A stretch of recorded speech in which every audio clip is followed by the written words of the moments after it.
aujourd'hui, c'est Éric Massin, député de la province de Hainaut.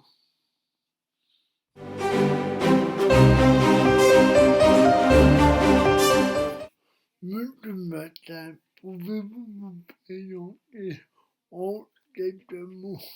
Alors au départ, je suis avocat, mais passionné par la chose publique et donc passionné par la politique. Et donc j'ai décidé de m'investir en politique. C'est comme ça que j'ai, avant d'être, comme aujourd'hui, député provincial en charge de la personne porteuse de handicap, c'est-à-dire toutes les affaires sociales en province de Hainaut, et au-delà de ça aussi député provincial en charge de la Haute École Condorcet ainsi que des sports, j'ai effectué d'autres mandats comme député fédéral, président du CPS de Charleroi. Voilà un petit peu résumé ma carrière professionnelle. J'ai toujours d'ailleurs mon cabinet d'avocat parce que je trouve qu'on doit rester en contact avec les situations que les gens peuvent vivre, connaître ce type de situation pour y réfléchir et ensuite voir dans la chose publique, avec le mandat public, on peut essayer de remédier aux difficultés qui sont rencontrées quotidiennement par les gens. Alors j'ai une compagne et j'ai 3 enfants, 2 jeunes filles dont une est déjà aux études universitaires, et un jeune garçon qui est en train de terminer sa scolarité secondaire. Oh, si vous voulez tout savoir, j'ai aussi 3 chats, un chien, et comme cela, je crois que la présentation du personnage est complète. Comment avez-vous vécu ce confinement personnellement? Le confinement, ça a été une période, et sur le plan professionnel et sur le plan familial, qui n'a pas nécessairement été très simple, vous devez bien le comprendre. Euh, Très simple sur le plan professionnel, tout simplement pourquoi? Parce que malheureusement, le monde ne s'est pas arrêté de tourner. Ce qui veut dire que même si j'ai fait du télétravail, même si mes équipes ont fait du télétravail, il a fallu devoir rencontrer toute une série de préoccupations quotidiennes, que ce soit les renouvellements de contrats du personnel provincial, répondre à certaines attentes, mais aussi à certaines situations d'urgence par rapport au personnel. Dans quelles conditions ils devaient travailler? Est-ce qu'on fermait les institutions? Est-ce qu'on les laissait ouvertes? Comment on accueillait les gens? Donc, sur le plan du professionnel, sur le plan du travail en qualité de député provincial, ça a demandé de la présence sur le terrain, de la présence au bureau, et donc pas rien que du télétravail, et aussi pas mal de questionnements, de réflexions, afin de pouvoir faire face à cette situation dramatique.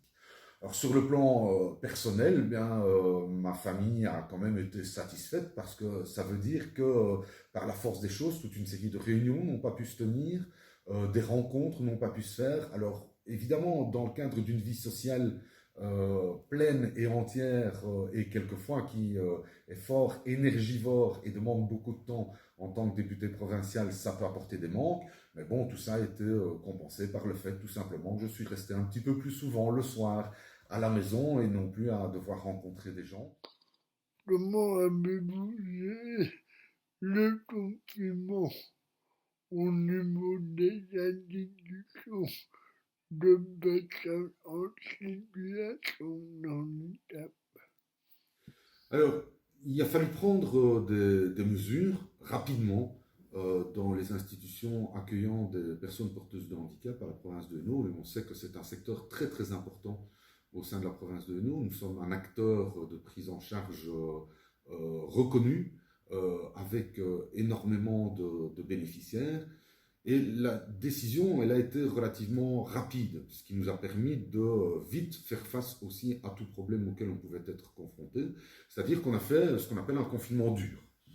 À savoir qu'une proposition a été faite dans les services d'hébergement, par exemple, ou les services d'accueil, aux parents, soit l'enfant ou l'adulte reste au sein de l'institution, mais alors à ce moment-là, il ne quitte plus l'institution, et pour les parents, c'était un petit peu dramatique, c'est qu'ils ne pouvaient plus venir voir leur enfant ou l'adulte, ou soit la personne retournait en famille, mais alors à ce moment-là, ne venait plus du tout en institution, et pour les parents, ben, il fallait bien peser le pour et le contre, et se demander s'ils allaient pouvoir prendre en charge totalement la personne porteuse de handicap.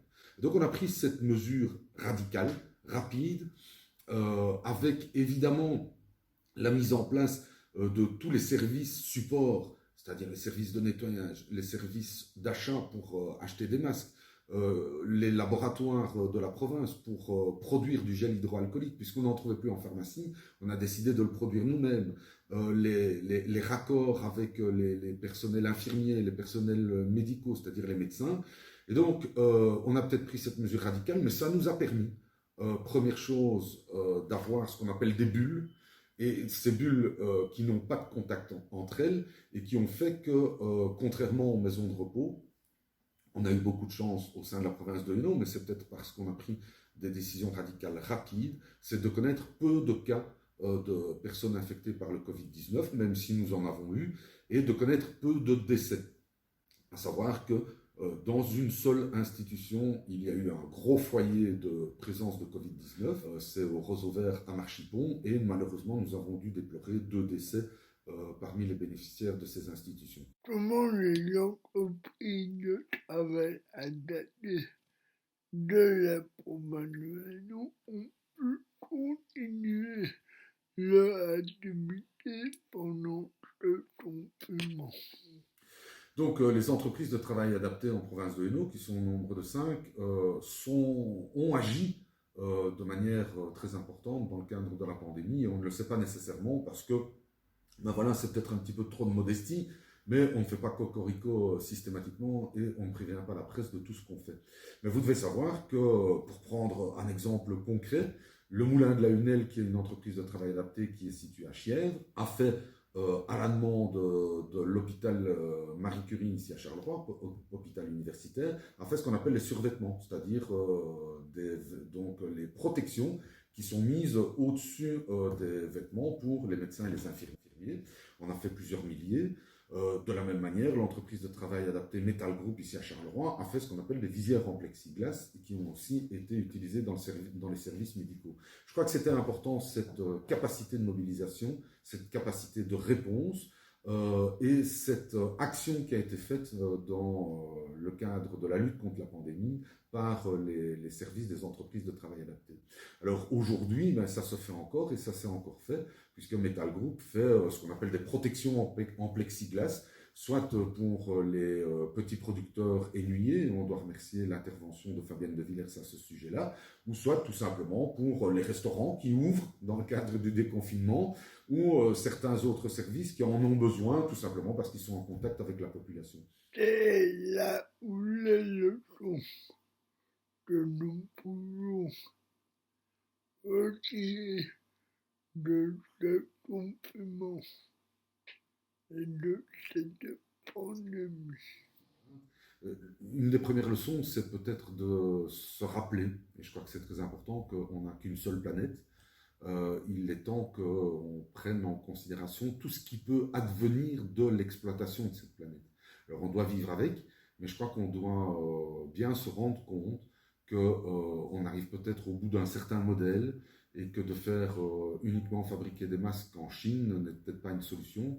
De l'autre côté, manger tout et n'importe quoi n'est peut-être pas non plus une bonne chose. Et s'il y a des pandémies, et les dernières viennent toutes de ce genre de problème qui est le non-respect de la nature, on doit légitimement se poser des questions sur notre mode de vie et le mode d'exploitation de la planète. Alors pour le reste, ici on s'en rend compte sans doute de manière très prégnante, c'est l'importance des services publics de qualité. Tous les reportages, toutes les émissions de télévision ont montré que les pays qui parvenaient le mieux à faire face à la pandémie, c'était les pays qui étaient le mieux organisés sur le plan médical. C'est-à-dire qu'il y avait des services de qualité sur le plan médical, avec un bon service public médical, avec des lits d'urgence, avec le matériel qui était présent, même si nous, on a dû crier à certains moments qu'il nous manquait du matériel. Mais bon, malgré tout, on a pu faire face, et quelquefois beaucoup mieux que d'autres pays. Alors, vous avez cette conclusion-là qui doit non seulement sauter aux yeux, mais qui doit montrer toute l'importance qu'on a à bien investir dans le service public. Alors, c'est clair pour les soins, mais c'est clair aussi pour l'éducation, c'est clair aussi pour la formation. Et donc, j'espère que non seulement on se rend compte qu'on doit sans doute certainement changer de modèle par rapport à la planète, mais on doit aussi avoir la garantie que le service public doit être là, qu'il doit apporter aussi une redistribution, Ce qui nous a permis aussi de faire face aujourd'hui, c'est le fait qu'en Belgique, l'argent ne soit pas allé que dans un sens. Il est allé aussi pour les personnes qui sont en problème et les personnes qui sont en difficulté. Et lorsqu'une personne en problème ou en difficulté s'est présentée à un hôpital, on ne lui a pas demandé de donner sa petite carte en plexiglas avec le montant qui pouvait être pris en charge par sa compagnie d'assurance. Il a été accueilli comme n'importe quel autre citoyen. Voilà, je crois que ces leçons-là, la sauvegarde de la planète et les services publics sont sans doute les deux plus importantes leçons qu'on doit retirer. C'est un, garantir notre planète et deuxième chose, garantir nos services publics. Voilà, on arrive à la fin de notre entretien. Avez-vous un dernier message à faire passer au public?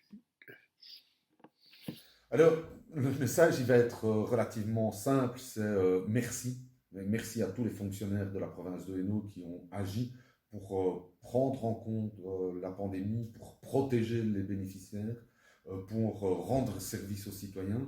Merci à tous les prestataires des services publics, que ce soit les mutuelles, que ce soit les médecins, que ce soit les infirmiers, que ce soit le personnel hospitalier, parce que sans eux, on n'aurait pas pu faire grand-chose. Mais aussi, il faut penser à tous les fonctionnaires des services supports qui ont permis de mettre en œuvre les différents marchés, qui ont permis de contrôler la qualité, qui ont permis aussi de réfléchir à la manière aujourd'hui de faire face à la pandémie, ce qu'on va faire demain, et la manière aussi avec laquelle il a fallu contraindre les Belges et aujourd'hui leur permettre de sortir de ce confinement. Je crois que le merci doit d'abord aller à eux, et ensuite aussi aller vers le citoyen, on semble l'oublier. Mais si aujourd'hui on a pu faire face, c'est tout simplement aussi parce que le citoyen était bien conscient des problèmes, bien conscient que sa vie et celle de ses amis, de ses parents étaient en jeu. Et donc si on a pu faire face, c'est parce qu'il a appliqué ce qu'on lui a demandé de faire. Donc merci à la population, mais merci aussi bien évidemment à l'ensemble des services qui ont pu agir et plus particulièrement évidemment aux services provinciaux.